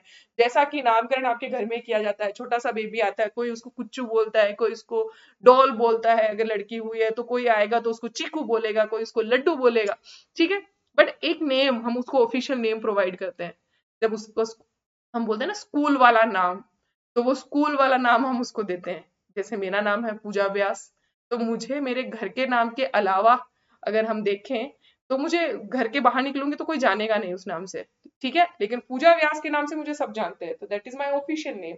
तो उसी तरीके से एक ऑफिशियल नेम प्रोवाइड करना जो है वो बहुत जरूरी है और उसी को प्रोवाइड करने के प्रोसेस को हम नोमेनक्लेचर कहेंगे। क्लियर हो गया? हर एक टॉपिक और हर एक वर्ड आपके दिमाग में अच्छे से विद एग्जांपल सिचुएशन नॉर्मल आपको समझ में आना चाहिए। चलिए आगे बढ़ते हैं। अब देखिए जैसे कि अब ये नेमिंग जो है वो कैसे की जाएगी, इसके लिए कोई ऑथराइज तो होना चाहिए जो बताएगा आपको कि हाँ भैया ये नाम सब इसको बुलाएंगे इसी नाम से। हमारे घर में तो क्या होता है, पंडित बैठा होता है, वो पंडित कहता है हाँ भैया मैंने फूंक मार दी है कान के अंदर इसके पूजा व्यास, तो अब से इसका नाम क्या है, पूजा व्यास। ठीक है, तो ऐसा ही पंडित भी हमें चाहिए। अब यहाँ पे ये पंडित कौन है भाई, नॉमेनक्लेचर के अंदर पंडित जी। बॉटनी के जो नॉमेनक्लेचर करेंगे, बॉटनी के जो नेम्स हैं उसके लिए जो रूल डिसाइड कर रहे हैं वो कौन करता है, ICBN, international code for botanical nomenclature. जैसे कि ये मैंगो है और मैंगो का नाम जो है वो क्या है, मैंजीफेरा इंडिका। ठीक है, इंपॉर्टेंट वन, ये क्वेश्चन भी आया हुआ है लास्ट ईयर, नहीं उससे भी पहले वाले में। ठीक है, उससे पहले ये क्वेश्चन पूछा गया है मैंजीफेरा इंडिका को लेके। Zoological names are based on, इसके लिए जो रूल्स हैं वो कौन प्रोवाइड करता है, ICZN, international code for zoological nomenclature. जैसे कि पैंथेरा टिग्रिस, ठीक है, टाइगर का नेम है पैंथेरा टिग्रिस, तो ये नेम प्रोवाइड किया, तो उसके लिए पंडित जी कहाँ से आए, आईसीजेडएन। पंडित जी तो है ना, वो पंडित जी नाम तो कहीं कोई भी ले आता है, घर में से बुआ भी ले आती है, मासी भी ले आती है, पर दोनों के झगड़े को खत्म कौन करता है, पंडित जी खत्म करता है कि भैया तू पहले लेके आया, तेरा नाम जो है वो रखा जाएगा। तो ऐसा ही कुछ है, तो ये पंडित जी हैं आईसीबीएन और आईसीजेडएन। बोटेनिकल नोमेनक्लेचर आईसीबीएन के अंतर्गत होता है, आईसीजेडएन के अंतर्गत जूलॉजिकल नोमेनक्लेचर होता है। नाम कोई भी ला सकता है, साइंटिस्ट कोई भी हो सकता है जो उसको नेम प्रोवाइड करे। ठीक है, बट वो जो है उसके लिए रूल जो है वो डिसाइडेड है बाय आईसीबीएन एंड आईसीजेडएन, ये याद रखना। इसके अलावा भी बहुत सारे आते हैं, जैसे ICNB, international code for nomenclature of bacteria, ICNCP, international code of nomenclature of cultivated plant. ठीक है, बट ये सब याद करने की जरूरत नहीं है। रीजन, क्योंकि हमारी एनसीईआरटी केवल आईसीबीएन और आईसीजेडएन के बारे में बताती है, तो हमसे पूछा भी इनके बारे में ही जाएगा। इंपॉर्टेंट है ये। चलिए आगे बढ़ेंगे। बायनोमियल नोमेनक्लेचर, द्विनाम पद्धति। हाँ, ये जो है ये किसने दी थी, ये भाई ये हमारे लीनियस भाई साहब ने ही दी है, cords Linnaeus, proposed by Linnaeus. ठीक है, अब बायनोमियल का मतलब वर्ड से ही समझ जाओ। बाय का मतलब क्या होता है, टू। ठीक है, नोमियल, नोम आ गया नेम से ना, यहाँ पे समझ जाओगे। तो बायनोमियल जो है दो वर्ड प्रोवाइड करना ना, दो वर्ड वाला नाम प्रोवाइड करना, टू वर्ड वाला। ठीक है, तो उसको हम बोलते हैं बायनोमियल नोमेनक्लेचर, द्विनाम पद्धति। ठीक है, अब देखो कोई भी नाम जो प्रोवाइड किया जाएगा उसमें क्या होंगे, टू कंपोनेंट होंगे, जो एक जेनेरिक नेम होगा उसका और एक स्पेसिफिक एपिथेट होगा। अब ये देखो भैया, जो नए 10th के बच्चे आए हैं किसके अंदर, 11th में, उनको सीधा ये कैसे पता होगा, तो मैं बता देती हूँ चलो। ये देखिए एग्जाम्पल लिखा हुआ है मैंजीफेरा इंडिका। मैंजीफेरा में ये क्या हो गया, दो वर्ड है कि नहीं है, तो यहाँ पे क्या लिखा हुआ है, टू कंपोनेंट प्रोवाइड किए जाएंगे, तो मैंजीफेरा इंडिका में टू कंपोनेंट है, ये आपको दिखाई दे रहा है ना यहाँ पे। चलिए फिर आप देखो मैंजीफेरा जो है ये यहाँ पे किसको शो करता है, ये फर्स्ट वर्ड है, ये शो करता है किसको, ये यहाँ पे जेनेरा को शो करता है। ठीक है, जेनेरा क्या है, ये जेनेरिक नेम, जीनस है, ये एक तरीके से आप क्या बोल सकते हो, सरनेम है ना। मैंने व्यास पहले लिख दिया और पूजा बाद में लिखा हो, व्यास पूजा। ठीक है, तो ये मैंजीफेरा क्या है, ये सरनेम की तरह हो गया। और इंडिका जो है ये क्या है, ये किसको शो करता है, ये स्पीशीज को शो करता है। तो ये जेनेरिक एपिथेट हो गया, ये स्पेसिफिक एपिथेट हो गया। ये दोनों ही अलग अलग कैटेगरी हैं बट अलग अलग लेवल की हैं, ये याद रखना है। जैसे कि व्यास तो बहुत सारे हैं लेकिन पूजा तो मैं ही हूँ मेरे घर के अंदर, है ना। बाकी सारे तो क्या बोलते हैं ना, व्यास व्यास है लेकिन पूजा थोड़ी ना, सारे के सारे एक ही घर के जितने भी मेंबर हैं। तो बस वही सेम कंडीशन है। यहाँ पे क्या बोल रहे हैं, ये स्पीशीज जो है ये स्मॉल कैटेगरी है और ये मैंजीफेरा जो है ये इससे बड़ी कैटेगरी है। ठीक है ना, तो मैंजीफेरा के अंदर आ गई इंडिका। क्लियर हो गया यहाँ पे। तो फर्स्ट वर्ड जो है वो जीनस को रिप्रेजेंट कर रहा है और इंडिका यहाँ पे किसको रिप्रेजेंट कर रहा है, स्पीशीज को रिप्रेजेंट कर रहा है। दोनों ही अलग अलग कैटेगरी को रिप्रेजेंट कर रहे हैं, बट ये नाम किसका है, मैंगो का। तो पहला रूल पता चला आपको, टू कंपोनेंट होंगे, फर्स्ट जेनेरिक नेम, दूसरा स्पेसिफिक।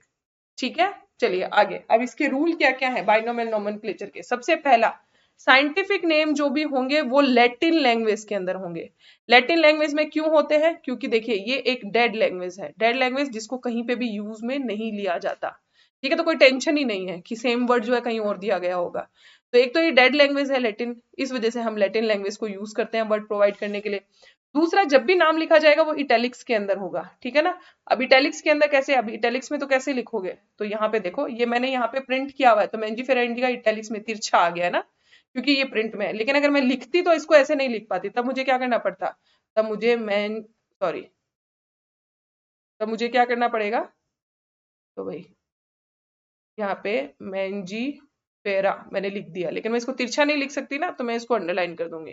तो अगर हैंड रिटन होगा तो मैं उसको क्या करूंगी, ये लो इंडिका है, तो इंडिका को भी मैंने अंडरलाइन कर दिया, ठीक है। तो प्रिंटेड होगा तो इटैलिक्स में लिख किया जाएगा, और हैंड रिटन होगा तो मैं उसको अंडरलाइन कर दूंगी। दोनों को सेपरेटली अलग अलग किया है मैंने, एक साथ एक लाइन नहीं खींची है, राइट। तो ये फर्स्ट रूल हो गया। फिर देखिए फर्स्ट वर्ड जो है वो जीनस को रिप्रेजेंट करता है, जेनेरिक नेम है। सेकेंड जो है स्पीशीज को रिप्रेजेंट करता है। क्लियर। जीनस नेम जो होता है वो हमेशा कैपिटल लेटर से स्टार्ट होता है। ये देखो मैंने मैंजीफेरा के अंदर एम जो है वो कैपिटल किया है, और स्पीशीज जो है स्पेसिफिक एपिथेट वो स्मॉल लेटर से स्टार्ट होता है। मैंने आई देखो छोटा लिखा है ना, स्मॉल लेटर के अंदर लिखा है, तो ये आपको ध्यान रखना है, ठीक है। फिर अगर ऑथर नेम लिखा गया है तो उसको हम एब्रीवेट करके लिखेंगे, जैसे कि यहाँ पे मैंने लिख दिया लीनियस का लिन। अब कार्लस नहीं लिखा है मैंने, उसका सरनेम ही लिया है, तो सरनेम ही लिया जाएगा और उसको एब्रीविएट करके लिखा जाएगा, पूरा नहीं लिखेंगे। तो ये क्या हो गया, मैंजीफेरा इंडिका और लीनियस। लीनियस को अंडरलाइन करना जरूरी नहीं है, ठीक है, इसको अंडरलाइन करना जरूरी नहीं है, ये लो ऐसे, ठीक है। ये हो गया मैंजीफेरा इंडिका लिन, ठीक है। तो लिन यहाँ पे क्या है, ये साइंटिफिक नेम है जिसको एब्रीविएट करके हमने यहाँ पे लिखा है। क्लियर। तो ऑथर के नेम को एब्रीविएट करके लिखेंगे, जैसे कि ये देखो लिखा है मैंजीफेरा इंडिका होमोसैपियन लिन। तो होमोसैपियन के अंदर भी अगर आप देखोगे तो ये क्या है, होमो जेनेरिक नेम है, सैपियन जो है स्पेसिफिक नेम है, स्पीशीज का नेम है, और लीनियस जो है ऑथर का नेम है, राइट। वैसे मैंजीफेरा इंडिका में मैंजीफेरा क्या है, जेनेरिक नेम है, इंडिका स्पीशीज नेम है, और लिन जो है वो क्या है, वो ऑथर का नेम है। तो इस तरीके से बाइनोमियल नोमेनक्लेचर जो है वो किया जाता है। कुछ और कैरेक्टरिस्टिक्स में अगर मैं बताऊं तो अगर जैसे कोई और साइंटिस्ट आ गया और उसने बोला मैंजीफेरा इंडिका नहीं मैं कोई और नाम दूंगा, ठीक है, तो वो नया नाम लेके आ गया। बट ऐसा है कि ऑथराइजेशन हमेशा जो सबसे पहले होगा उसी को मिलेगा। मैंजीफेरा इंडिका पहले आ गया, इसी को ऑथराइजेशन मिलेगा। दूसरा जो नाम होगा उसको हम सिनोनिम बोल सकते हैं, ठीक है। तो सबसे पहले जो नाम आएगा उसी को क्या होगा, यूज किया जाएगा उसका मेन नाम के तौर पे। क्लियर। दूसरे को हम क्या बोल सकते हैं, हम उसको उसका सिनोनिम बोल सकते हैं। क्लियर हुआ यहाँ पे। चलिए, और आपके लिए शुभकामनाएं ये कि 1735 से पहले कोई भी नाम ही नहीं दिया गया था। क्यों? क्योंकि 1735, ये देखिए 1735, इसी में क्या है, ये तभी कार्लस लीनियस जो है बाइनोमियल नोमेनक्लेचर को लेके आए। तो इससे पहले तो क्या है, बाइनोमियल नोमेनक्लेचर दिया ही नहीं गया था, नेमिंग प्रोवाइड ही नहीं हुई थी, राइट। तो कार्लस लीनियस ने ही सबसे पहले क्या किया है, नेम प्रोवाइड करना शुरू किया है। चलिए आगे बढ़ेंगे, यही लाए हैं इस पद्धति को भी। चलिए टेक्सोनोमिक कैटेगरी हमारी नेक्स्ट जो है टॉपिक, टेक्सोनोमिक कैटेगरी क्लासिफिकेशन। अब देखो जीनस जीनस इतनी बार बोल दिया, अब जीनस कहां से आया, स्पीशीज कहां से आया, उसको समझ जाते हैं। Classification involve hierarchy of steps in which each step represent as a taxonomic category और ranking. All categories together constitute a taxonomic hierarchy. अब इसको समझिए, कैसे समझेंगे, हम क्या करते हैं कि किसी भी एक चीज को हम डिवाइड करते हैं, क्लासिफाई करते हैं, लेकिन यहां पर क्या किया जाएगा, क्लासिफिकेशन जो है उसमें कई सारे स्टेप होंगे। कैसे होंगे स्टेप, जैसे कि फॉर द एग्जांपल के लिए अगर मैं किसी सब्जी के शॉप पे गई, ठीक है ना, मुझे वेजिटेबल्स लेने थे, मैं वेजिटेबल्स लेने के लिए गई, तो वेजिटेबल्स की जो वो शॉप है, उस शॉप को मैं क्या बोल दूंगी कि वो एक ऐसी कैटेगरी है जिसके अंदर सिर्फ वेजिटेबल्स है, ठीक है, वहां पे सिर्फ वेजिटेबल्स हमें मिलेंगी। अब वहां पर भी मैं क्या कर सकती हूँ, मुझे अलग अलग सेक्शन देखने को मिल सकते हैं। कैसे सेक्शन देखने को मिलेंगे कि वहां पे कुछ ऐसी वेजिटेबल्स होंगे जो ड्राई हैं, जैसे कि जिनको ड्राई, जैसे नॉट इन ड्राई कंडीशन, जिसके ऊपर अपन पानी वानी नहीं छिड़कते हैं ना, तो वो अलग से रखे जाते हैं। जैसे पोटैटो है उनको अलग रखा जाता है, अनियन है जो उनको अलग रखा जाता है, जबकि हम बोलते हैं लेडी फिंगर है या फिर स्पिनच वगैरह जो है इनको अलग रखा जाता है, क्योंकि उसमें नॉर्मली पानी हम लोग डाल सकते हैं, ठीक है, डाल भी देते हैं। तो उस तरीके से उनके सेक्शन क्या होंगे, अलग अलग डिवाइड किए गए होंगे। तो वो नेक्स्ट कैटेगरी हो गई। फिर मुझे क्या चाहिए, मुझे अब देखो हरी पत्तेदार सब्जियां चाहिए, जिसके अंदर स्पिनच भी आ रहा है, बथुआ भी आता है, मेथी भी आती है, ये भी सब पत्तेदार सब्जियां हैं, ठीक है। तो आपको क्या करना होगा, फिर मुझे लीफी सेक्शन के अंदर मैं जाऊंगी और वहां पे मुझे और ये कैटेगरीज, धनिया कोरिएंडर जो है वो भी उसके अंदर आएगा, ठीक है। तो ये मैं उस सेक्शन के अंदर जाऊंगी और उस सेक्शन के अंदर मुझे फिर वहां पे कई वैरायटी मिलेगी। तो ये उसका क्या हो गया, थर्ड क्लासिफिकेशन हो गया। फिर लीफी ग्रुप के अंदर मुझे स्पिनच चाहिए था, तो मैंने स्पिनच को उसमें देखा, तो वहां पे कई सारे स्पिनच के मुझे बंडल देखने को मिले, तो हायर मोस्ट कैटेगरी क्या हो गई, वेजिटेबल की शॉप। फिर उसके अंदर क्या हो गई, ऐसी कैटेगरी जिसके ऊपर वाटर वगैरह को हम ऊपर डाल सकते हैं। और थर्ड कैटेगरी उसमें क्या हो गया, लीफी वाला। और फोर्थ कैटेगरी क्या हो गई, उसके अंदर हमने मान लिया स्पिनच। ठीक है, तो ये क्या हो गई, ये हायरार्की हुई कि नहीं हुई। तो सब इसी तरीके से क्या होता है, इसके अंदर भी हायरार्की होती है। तो सबसे पहले क्या आ जाता है, किंगडम आ जाता है। जैसे कि किंगडम में क्या आएंगे, प्लांट ग्रुप आ गया, तो plant is a higher most category, right. तो उसके बाद में फिर प्लांट के अंदर बहुत सारी कैटेगरीज आती है। फ्लावरिंग प्लांट आते हैं, फिर उसके अंदर ब्रायोफाइट्स आते हैं, एल्गी भी आती है, राइट। एल्गी वो जो नाली में आपको ग्रीन ग्रीन नजर आती है, दैट इज एल्गी। ठीक है, तो एल्गी भी इसके अंदर आती है। फिर उसको हम क्या करते हैं, किंगडम को हम और डिवाइड कर देते हैं, राइट। तो इस तरीके से क्या है, उसका डिवीजन हो जाता है। देन फिर क्या है, ये एंजियोस्पर्म है, इनको हम और डिवाइड कर सकते हैं फर्दर। जैसे फिर मैंने बोला कि यहाँ पे मैंने एंजियोस्पर्म लिख दिया एक कैटेगरी, ठीक है। एंजियोस्पर्म को हम फिर डिवाइड कर सकते हैं डाइकोटिलिडन एंड मोनोकोटिलिडन के अंदर। डाइकोटिलिडन जिसके अंदर दो कोटिलिडन्स होते हैं एक सीड के अंदर, जैसे कि आपने पी आपने देखा होगा, मटर का दाना, तो आप उसके अंदर क्या देखते हो, उसके अंदर दो टुकड़ों में बट जाता है ना, तो वो दोनों क्या है, कोटिलिडन्स है ना। इस तरीके के आपको देखने को मिलते हैं। चने की चना देखा होगा आपने, उसमें भी दो होते हैं, तो वो क्या है, वो कोटिलिडन्स है। और किसी किसी के अंदर क्या होता है, एक सिंगल कोटिलिडन होता है। तो इस तरीके से हम क्या बोल देते हैं, एंजियोस्पर्म को दो पार्ट में डिवाइड कर सकते हैं, डाइकोटिलिडन के अंदर और मोनोकोटिलिडन के अंदर, ठीक है ना, मोनोकोट के अंदर। तो ये आगे फिर डिवाइड हो गया। फिर मोनोकोट के अंदर फर्दर आगे डिवीजन होंगे, डाइकोट में भी डिवीजन होंगे। तो ये देखो, किंगडम भी क्या है, कैटेगरी है। मतलब इसमें अगर मैं किंगडम नहीं बोल के यहाँ पे मुझे प्लांट बोलना चाहिए, प्लांट भी एक कैटेगरी है, एंजियोस्पर्म भी कैटेगरी है, डाइकोट भी एक कैटेगरी है, बट ये अलग अलग लेवल की है। तो हमने क्या किया, उनको रैंकिंग से एक सीरीज के अंदर जमा दिया है ना। पहले प्लांट लिखा, फिर एंजियोस्पर्म लिखा, फिर डाइकोट लिखा। तो ये जो सीरीज के अंदर हमने इसको अरेंज किया है ना, तो इसको हम क्या बोलते हैं, टैक्सोनोमिक हायरार्की। तो जितनी भी कैटेगरीज हैं उनको एक साथ हम टैक्सोनोमिक हायरार्की कहते हैं। और ये टैक्सोनोमिक कैटेगरी जो होती है वो अलग अलग रैंक को रिप्रेजेंट करती है। प्लांट एक हायर कैटेगरी, हायर रैंक को शो करती है। एंजियोस्पर्म भी एक हायर रैंकिंग है, लेकिन प्लांट से वो कम है। ठीक है, ये समझने के लिए मैंने बात बताई है, तो इसको बारीकी से समझेंगे। चलिए आगे बढ़ते हैं। Each category represent a unit of classification. हर एक जो कैटेगरी है वो क्लासिफिकेशन की यूनिट को शो करती है। A group of organism occupy a particular category is called as a taxon. जैसे कि क्लास मेमलिया जो है वो क्या है, एक टैक्सोन है।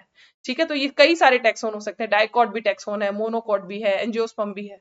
तो टैक्सोन का मतलब क्या हो गया, एक पर्टिकुलर ग्रुप जिसके अंदर कोई ऑर्गेनिज्म आते हैं। जैसे मेमलिया जो है दैट इज ए टैक्सोन, जिसमें मैमल्स आते हैं, सारे के सारे स्तनधारी आते हैं, जिनके अंदर मेमोरी ग्लैंड प्रेजेंट होती है। क्लियर हुआ आपको। तो टैक्सोन वर्ड जो है ना, वेरी इंपॉर्टेंट। ठीक है, ये बहुत इंपॉर्टेंट है। और इसको प्लूरल, इसका वर्ड क्या हो जाएगा, टैक्सा। ठीक है, तो टैक्सोन जो है that is unit of classification. यहाँ पे हम ऐसा बोल सकते हैं, हर कैटेगरी जो है वो किसी भी क्लासिफिकेशन की क्या है, वो यूनिट होती है। ठीक है, क्लियर। चलिए आगे बढ़ेंगे। तो टैक्सोनॉमिक हायरार्की में देखें तो 7 ऑब्लिगेट कैटेगरीज है। ये भी कार्लस लिनियस ने हमें दी थी। सबसे पहले क्या आती है, किंगडम। सेकंड आती है फाइलम या फिर डिवीजन। यहाँ पे फाइलम एंड डिवीजन क्यों लिखा गया है, वो इसलिए क्योंकि फाइलम जो है वो हम यूज करते हैं एनिमल में, और डिवीजन हम यूज करते हैं प्लांट्स में। यानी एंजियोस्पर्म एंड जो आपके एल्गी है या फिर ब्रायोफाइट है, ये सभी क्या है, ये सभी डिवीजन है। किंगडम यानी प्लांट एंड एनिमलिया, ये क्या है, ये किंगडम में आते हैं। ठीक है, फिर आ जाती है class, then order, then family, then genus and species. और इसको इसी हायरार्की में आप याद करेंगे, kingdom, phylum, class, order, family, genus and species. ठीक है, क्लियर। तो ये इसी तरीके से आपको याद होनी चाहिए। अब इसके लिए आप लोगों के पास में बहुत सारी ट्रिक्स है, अगर वो है तो आप मुझे कमेंट सेक्शन में लिखेंगे, हम इसके बारे में बात करेंगे नेक्स्ट क्लास में। मैं देखती हूँ कि कोई किस किस ने मेरी क्लास को यहाँ तक अच्छे से पढ़ा है। चलिए ठीक है, तो kingdom, phylum, division, class, order, family, genus and species, ये 7 ऑब्लिगेट कैटेगरीज हैं, और ये कार्लस लिनियस ने हमें प्रोवाइड की थी। ठीक है, और इसी तरीके से हम क्लासिफिकेशन करते हैं सभी ऑर्गेनिज्म का, जितने भी ऑर्गेनिज्म हैं उन सभी का। क्लियर। चलिए अभी देखो टैक्सोनॉमिक कैटेगरीज को, हर एक कैटेगरी को समझते हैं क्या है।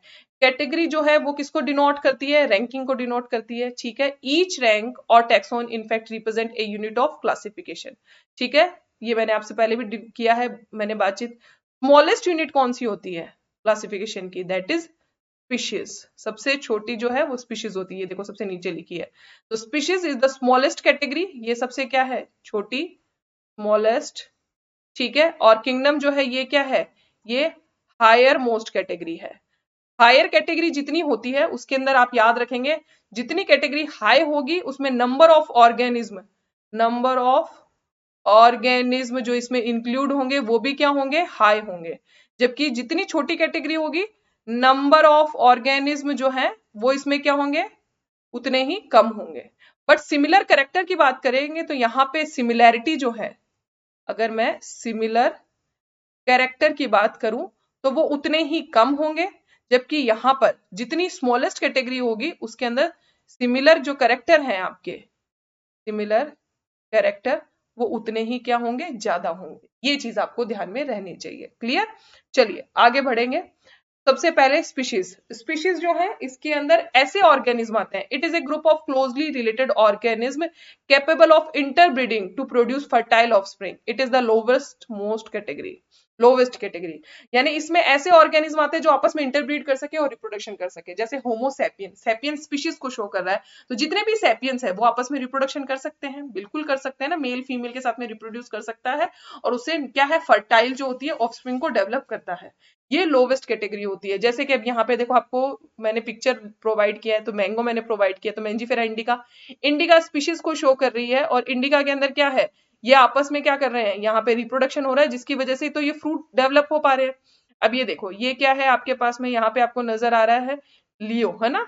तो यहाँ पे ये लायन है, और लायन जो है ये क्या है, ये भी आपस में क्या कर सकता है, रिप्रोडक्शन कर सकते हैं मेल फीमेल से।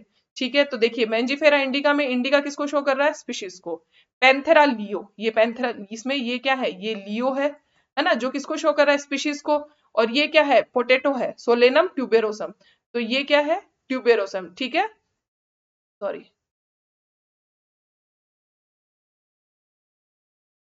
ट्यूबेरोसम। ठीक है, तो ये स्पीशीज को शो कर रहा है।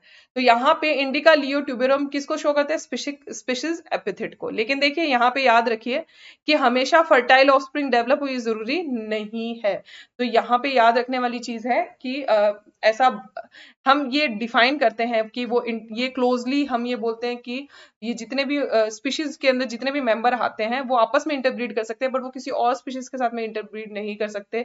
लेकिन देखिए अभी अगर आप देखो, म्यूल है, हिनी है, तो ये सभी क्या है, ये दो स्पीशीज के बीच में ब्रीडिंग का ही रिजल्ट है, लेकिन वो फर्टाइल ऑफस्प्रिंग डेवलप नहीं कर पाते, फिर वो इनफर्टाइल ऑफस्प्रिंग डेवलप वहां पे होती है। बट यहाँ पे भी इंटरब्रीडिंग का रिजल्ट समटाइम इनफर्टाइल जो है ना ह्यूमन बींग्स पे जैसे डेवलप हो जाते हैं। तो ऐसा नहीं है कि इनके लिए हमारे पास में कोई एक्सेप्शन नहीं है, और साइंस जब होती है तो उसमें एक्सेप्शन जरूर होते हैं। ठीक है, फिर भी आपको ये याद रखना है स्पीशीज के बारे में। चलिए नेक्स्ट, जीनस। जीनस जो है वो स्पीशीज से हायर कैटेगरी है। और जीनस में कौन इंक्लूड होते हैं, इट इज द कैटेगरी और it is the aggregates of closely related species. इसके अंदर जितने भी क्लोजली रिलेटेड स्पीशीज होती हैं वो आती हैं। तो genus comprises a group of related species which has more character in common in comparison to species of other genera। बिल्कुल, यहाँ पर हम क्या कह रहे हैं कि एक जीनस के अंदर जितनी भी स्पीशीज होंगी उनके अंदर सिमिलर कैरेक्टर होंगे, अगर हम उस जीनस को किसी और जीनस के साथ में अगर कंपेयर करें तो। जैसे कि फॉर द एग्जांपल के लिए पैंथेरा, पैंथेरा एक जीनस है जिसके अंदर 3 स्पीशीज आती हैं, leo, pardus and tigris, lion, leopard and tiger. Panthera leo lion, Panthera pardus leopard and Panthera tigris tiger. ठीक है, ये पैंथेरा जो जेनरा है अगर हम इसको देखें तो ये कैनिस एक और जेनरा होता है, उसके साथ में क्या है, उससे हम ये बोलते हैं कि दोनों अलग अलग जीनस है। तो कैनिस की जो स्पीशीज होंगी, ठीक है, वो कैनिस की जो स्पीशीज होंगी उनमें और पैंथेरा की जो स्पीशीज है उनमें डिफरेंस होगा। आगे जाकर हो सकता है कैनिस एंड पैंथेरा ये दोनों खुद एक ग्रुप के अंदर ही आते हो, इंक्लूड होते हो। ठीक है, बट कैनिस के अंदर क्या होंगे, करेक्टर्स, इसमें जितनी भी स्पीशीज आएंगी उनमें सिमिलर करेक्टर प्रेजेंट होंगे। पैंथेरा के अंदर ये तीनों स्पीशीज है, इनके अंदर क्या है, ज्यादा सिमिलर करेक्टर है। ठीक है, तो ये ध्यान रखना है कि एक जीनस के अंदर इंक्लूड जो स्पीशीज होते हैं उनके अंदर सिमिलर करेक्टर होते हैं, किससे ज्यादा, दूसरे जेनरा से अगर हम कंपेयर करें तो ज्यादा होंगे। ठीक है, चलिए आगे बढ़ते हैं। नेक्स्ट आ जाता है family. Family, it is a group of related genera with still less number of similarities as compared to genus and species। बिल्कुल, मैंने क्या बोला, जैसे जैसे आप क्या करते हो हायरार्की में बढ़ते जाते हो ऊपर की तरफ, जैसे कि अब मैं वापस जाती हूँ अपनी स्लाइड पे कि आप स्पीशीज से मूव कर रहे हो कहाँ, ऊपर की तरफ ना। यहाँ पे देखो, आप असेंडिंग, आप जा रहे हो बढ़ते हुए ना, तो स्पीशीज जो था उसमें क्या हो रहा है कि हम बोल रहे हैं कि number of characteristics, number of जो सिमिलर करेक्टर है वो सबसे ज्यादा है। सैपियन सारे एक जैसे ही होंगे। ठीक है, जीनस के अंदर क्या होंगे, कई सारी स्पीशीज आएंगी लेकिन उनमें सिमिलर करेक्टर फिर थोड़े कम होंगे एज कंपेयर टू स्पीशीज। वैसे ही फैमिली के अंदर जितने भी जीनस आएंगे उनके अंदर सिमिलर कैरेक्टर जीनस के कंपैरिजन में कम होंगे, नंबर ऑफ सिमिलर कैरेक्टर ऊपर जाते जाते घटते जाएंगे, ठीक है, बट नंबर ऑफ ऑर्गेनिज्म बढ़ते जाएंगे, ये याद रखना है आपको। तो family are characterized on the basis of both vegetative and reproductive feature of plant species. बिल्कुल कोई भी फैमिली जो होती है उसके वेजिटेटिव एंड रिप्रोडक्टिव कैरेक्टर को देखते हुए ही हम क्या करते हैं, उस फैमिली को डिसाइड करते हैं। जैसे कि फॉर द एग्जाम्पल यहाँ पे देखिए एक प्लांट फैमिली है सोलेनेसी, सोलेनेसी के अंदर 3 जेनरा इंक्लूड होते हैं, सोलेनम, पिटूनिया एंड धतूरा, ठीक है। वहीं फैलिडी जो है ये एनिमल किंगडम की फैमिली है, जिसमें लियो, टिग्रिस, पार्डस ये सभी जो है ना, ये सभी क्या आते हैं, इसी फैमिली के अंदर आते हैं, ठीक है। तो पैंथरा आप ये बोल सकते हो कि sorry not Leo, Leo, tigris and pardus ये नहीं, ये सभी तो स्पीशीज हैं, यहाँ पे मुझे लिख देना चाहिए पैंथरा, ठीक है ना। तो पैंथरा एंड फेलिस, ये देखिए पैंथरा और फेलिस जो है ये दोनों ही जीनस किसके अंदर इंक्लूड होते हैं, फेलिडी के अंदर, ठीक है। अब देखो फेलिस जो है कैट है, जिसके अंदर जिसको अगर हम देखेंगे तो हमें वो डॉग से ज्यादा हमें ऐसा लगता होता है कि शायद ये दोनों सेम फैमिली से बिलोंग करती होगी, लेकिन नहीं, कैनिस अलग फैमिली से बिलोंग करता है और जो है फेलिस जो है वो अलग फैमिली से बिलोंग करता है। तो फेलिडी के अंदर सॉरी फैमिली फेलिस जो है वो आता है फेलिडी के अंदर, और यहाँ पे कैनेडी जो है उस फैमिली के अंदर आता है कैनिस, कैनेडी फैमिली के अंदर आता है कैनिस, डॉग, वो डॉग की फैमिली है, ठीक है। अब आगे बढ़ते हैं, नेक्स्ट आ जाती है कैटेगरी ऑर्डर। ऑर्डर में अगर हम देखेंगे it is assemblage of the related families which exhibit a few similar characteristics, उनके अंदर कुछ ही कैरेक्टर जो होते हैं वो हमें देखने को मिलते हैं similar as compare to family, ठीक है। अब यहाँ पे हम देखेंगे तो एक ऑर्डर के अंदर कई सारी फैमिलीज आ जाती हैं, जो सिमिलर फैमिलीज होंगी वो इंक्लूड होंगी, जैसे ऑर्डर है पॉलीमोनियल्स, तो पॉलीमोनियल्स ऑर्डर के अंदर कौन सी फैमिली आती है, सोलेनेसी के साथ में कॉन्वोल्वुलेसी फैमिली आती है। वैसे ही कॉर्निवोरा, कॉर्निवोरा के अंदर फेलिडी भी आती है और कैनिडी भी आती है, ठीक है। तो ये दोनों की दोनों जो दोनों फैमिलीज है जो किसमें आ रही है, कॉर्निवोरा के अंदर आ रही है, क्लियर। चलिए नेक्स्ट आ जाता है क्लास। क्लास के अंदर हम बोलते हैं कि ये सिमिलर, हम बोलते हैं रिलेटेड ऑर्डर का ग्रुप होता है क्लास। जैसे कि एग्जांपल अगर हम देखें इसके अंदर तो प्राइमेट्स, प्राइमेट्स जो है उसके अंदर कौन आते हैं, मंकी आता है, गोरिल्ला आता है, ठीक है। अब ये सभी जितने भी सॉरी ये जो ऑर्डर है प्राइमेट्स जो है, ये प्राइमेट्स जो है किसके अंदर आते हैं, क्लास मैमेलिया के अंदर इंक्लूड होते हैं, ठीक है ना। सॉरी, तो हम क्या बोल रहे हैं यहाँ पर चलिए, तो प्राइमेट्स जो हैं ये हम बोलते हैं जिसके अंदर मंकी गोरिल्ला आते हैं, ये जो प्राइमेट्स हैं ये कौन सी क्लास में आते हैं, मैमेलिया क्लास के अंदर आते हैं, ठीक है ना। किसके साथ में, कॉर्निवोरा के साथ में, तो कॉर्निवोरा भी आ रहे हैं उसके अंदर, जिसके अंदर कौन आते हैं, कैट, डॉग एंड टाइगर आ रहे हैं। तो प्राइमेट्स एंड ये जो कॉर्निवोरा है ये किसके किसके अंदर इंक्लूड हो रहे हैं, क्लास मैमेलिया के अंदर इंक्लूड हो रहे हैं, ठीक है ना। तो ये आपको ध्यान रखना है। तो क्लास जो है वो हायर कैटेगरी है, किससे, ऑर्डर से हायर कैटेगरी है। चलिए, और उससे हायर कैटेगरी क्या है, फाइलम एंड डिवीजन। तो जब हम फाइलम एंड डिवीजन की बात करेंगे तो जितने भी रिलेटेड क्लास होगी वो इंक्लूड होती है किसके अंदर, इंक्लूड होती है फाइलम एंड डिवीजन के अंदर, ठीक है। प्लांट के केस में हम डिवीजन वर्ड यूज करते हैं और एनिमल के केस में हम फाइलम यूज करते हैं। जैसे कि फिशेज हैं, एम्फीबियंस है, रेप्टाइल्स एंड बर्ड्स हैं, ठीक है, ये मैमल्स के साथ में इंक्लूड होते हैं किसके अंदर, ये फाइलम के अंदर इंक्लूड होते हैं। बहुत बुरे हालात है बच्चा, बहुत बुरे हालात है। हाँ चलिए कोई बात नहीं, हम लोग हैंडल कर लेंगे, ठीक है। तो फाइलम के अंदर ये इंक्लूड हो रहे हैं कौन, fishes, amphibians, reptiles and birds, ये सभी जो हैं ये मैमल्स के साथ में इंक्लूड होते हैं हायर, हम बोलते हैं फाइलम के अंदर, ठीक है। और वो फाइलम क्या है, वो है कॉर्डेट, है ना। कॉर्डेट्स जो है कॉर्डेट के अंदर इंक्लूड होते हैं ये सभी, जिसके अंदर क्या होती है, नोटोकॉर्ड प्रेजेंट होती है, ठीक है। और नोटोकॉर्ड जो है वो क्या होती है, देखिए ये नोटोकॉर्ड उसके अंदर प्रेजेंट होती है, dorsal hollow neural system present होता है, ठीक है, किसके अंदर, कॉर्डेट्स के अंदर। नोटोकॉर्ड जो है उसकी प्रेजेंस जो है वो कॉर्डेट का फीचर है, ठीक है। उसके बाद में कुछ वर्टिब्रेट्स हैं, वर्टिब्रेट्स के अंदर तो क्या होता है कि ये नोटोकॉर्ड जो होती है वर्टिबल कॉलम में आगे चेंज हो जाती है, ठीक है।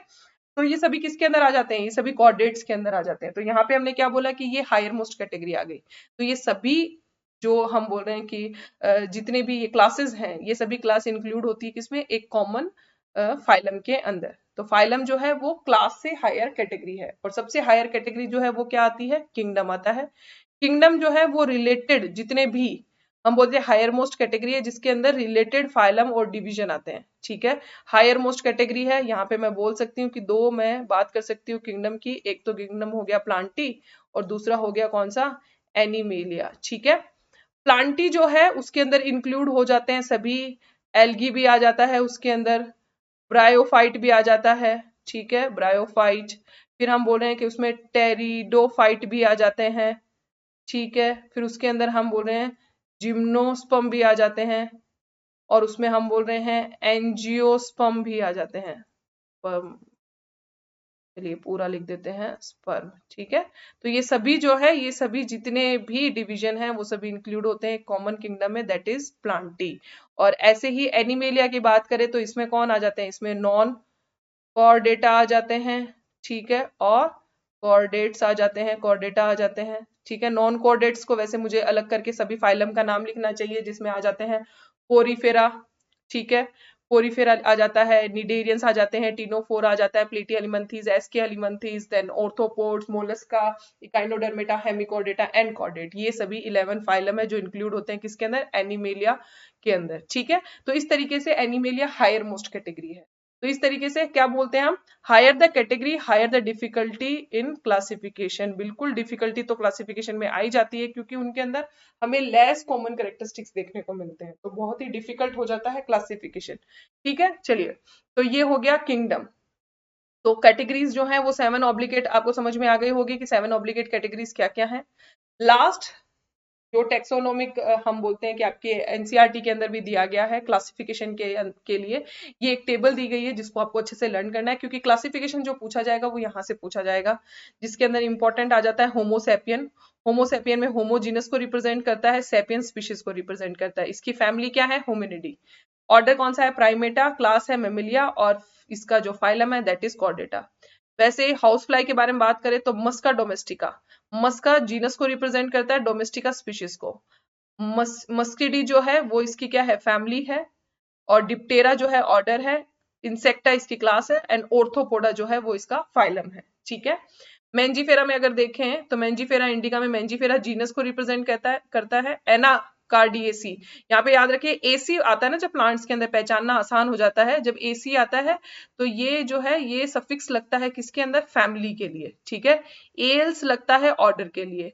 और ये देखो, ये कॉटिलिडनी है ना जो यहाँ पे ये जो लग रहा है, ये जो सफिक्स है ये लगता है किसके लिए, ये लगता है यहाँ पे हमारे पास उसमें क्लास के लिए, तो ये आसान हो जाता है पहचानना, और कई बार क्वेश्चन में एमसीक्यू पूछा जाता है। तो एनाकार्डियसी फैमिली है, सेपिंडल्स ऑर्डर है, डाइकोटिलिडनीज की क्लास है, और एंजियोस्पर्मी जो है वो इसका डिवीजन है।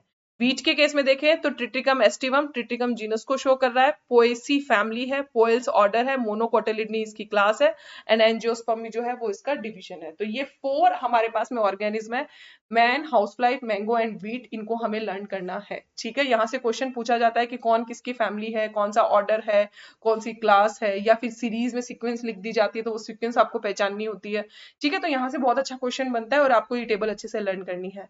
चलिए इसके बारे में भी हम अ, इसके बारे में भी हम क्या है एक ट्रिक के बारे में डिस्कस करेंगे। चलिए नेक्स्ट क्लास के अंदर अभी देखते हैं यहाँ तक किसने देखा है, अभी मुझे समझ में आएगा। कोई ट्रिक अगर यहाँ से मुझे बताएगा कमेंट सेक्शन में तो मुझे समझ आएगा कि यहाँ तक वीडियो किसने देखा है। चलिए आगे बढ़ते हैं। नेक्स्ट, अगर आपको मेरा ये सेशन पसंद आता है तो आपको क्या करना है, आपको हमारे चैनल को सब्सक्राइब करना है, और आपको पीडीएफ डाउनलोड आप जो है वो भी यहाँ पे कर सकते हैं। और सबसे इंपॉर्टेंट बात, अगर आप क्या लेते हैं, अगर आप हमारा सब्सक्रिप्शन ले रहे हैं तो वहां पे व्यास ये कोड लगाना मत भूलिएगा, VYAS, जिससे आपको प्लस कोर्सेज के अंदर 10% जो है वो डिस्काउंट मिलेगा। ये इंपॉर्टेंट है बच्चा, सब्सक्रिप्शन लेना बहुत जरूरी है, क्योंकि हम जब सब्सक्रिप्शन लेते हैं तो वहां पे ही हम बातचीत कर पाते हैं, एमसीक्यू सॉल्व कर पाते हैं, हम इंटरेक्शन जो है वो भी कर ही रहे हैं, हमें हमारी खुद की रैंकिंग समझ में आती है। यहाँ सिर्फ आप क्लास देख के जा रहे हैं, तो किसी भी ऐप के साथ में, एजुकेटर के साथ में डायरेक्टली जुड़ना मुझे लगता है ज्यादा इंपॉर्टेंट है। तो आप सब्सक्रिप्शन अगर लेते हैं तो आपको ये कोड लगाना है, जहाँ पे आपको एडिशनल डिस्काउंट भी मिलेगा। तो आज की क्लास के अंदर हम लोगों ने डिस्कस कर लिया है डाइवर्सिटी के बारे में, टेक्सोनोमी के बारे में, और कैटेगरीज के बारे में। नेक्स्ट हमारी फाइनल क्लास होगी जिसके अंदर हम टेक्सोनोमिकल एड के बारे में डिस्कस करेंगे, और मेरा वीडियो एंड तक किसने देखा है ये मुझे पता चलेगा कमेंट सेक्शन से। आप जानिए एजुकेटर की नजर जो है वो आपके ऊपर जरूर है, ठीक है। तो ऑल द बेस्ट स्टूडेंट्स, तब तक के लिए आपको क्या करना है, आपको ये पूरा चैप्टर यहाँ तक अच्छे से लर्न कर लेना है, ठीक है, अच्छे से याद कर लेना है, और हम साथ साथ में कुछ क्वेश्चंस भी लेंगे, ठीक है। मैं बीच बीच में पूछूंगी, देखते हैं कि किसको याद होगा लाइव सेशन के अंदर। पर तब तक के लिए आप बने रहिए हमारे साथ। All the best, best of luck.